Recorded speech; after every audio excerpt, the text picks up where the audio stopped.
Assalamu alaikum everybody. I have some Ramadan cookies to share with you today, and if you're following along on Instagram, then you already know how these turned out.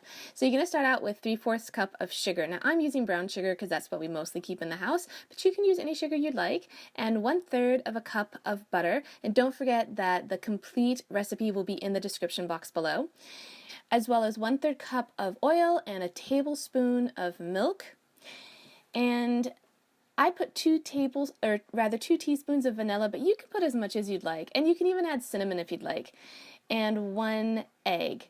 Now we're going to blend this all together. Now my butter wasn't super soft, so it didn't blend in that well. So if you wanted to do this, you might choose to melt your butter a little bit more. Now in a separate dish, you want to put 1.5 cups of flour. I'm just using white flour, but you could use whole wheat if you'd like. And we're going to add 1.5 teaspoons of baking powder. Now this turned out to be a mistake, so if you're going to make cookies the way I made them, and you'll be able to see later on in the video what I mean, then you want to omit the baking powder. I also added a 1/4 teaspoon of salt. Now you want to mix the dry ingredients to your wet ingredients. Now I had a little helper, 2 helpers actually, for this whole process, so it got kind of crowded on the counter, but we managed to get it all done.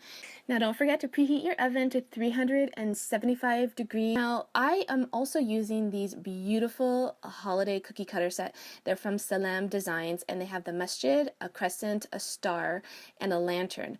Now I'm going to put out all of the dough onto my wax paper. I'm going to use my rolling pin to smooth it out and get it all even. I want to roll it out to like maybe about a 1/4 inch thick, and then I'm going to be using a decorative laser cut custom cut rolling pin. Oh, that was a mouthful. You can find the information in the description box below.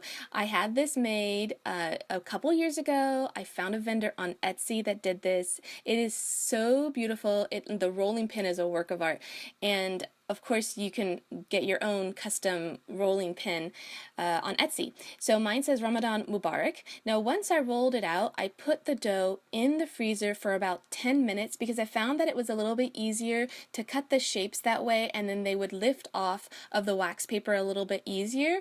Now it turns out that it's probably better just to use simple shapes like a circle or a square when you're using this kind of a rolling pin to make these designs, because the shapes that I have, the cookie cutter shapes, those are better if you decorate them. So I was trying to kind of combine two things, and it didn't work too well. The other thing is that if you're going to use this specialized rolling pin, you want to make sure that your cookie doesn't rise too much, because as it does, it distorts the letters. And that's what happened to mine. Once it was done rising, or rather baking, you couldn't see the letters all that much. And plus, I was using shapes that didn't lend itself well to the rolling pin. So anyway, you want to bake it for 8 minutes. They bake really fast at 375 degrees, and then you just want to let them cool a little bit, and they are super delicious, and they probably taste better if you decorate them with a little icing. Okay, so for the complete recipe and for more pictures, you can check it out on my website at homeschoolingformuslims.com. Thanks for watching.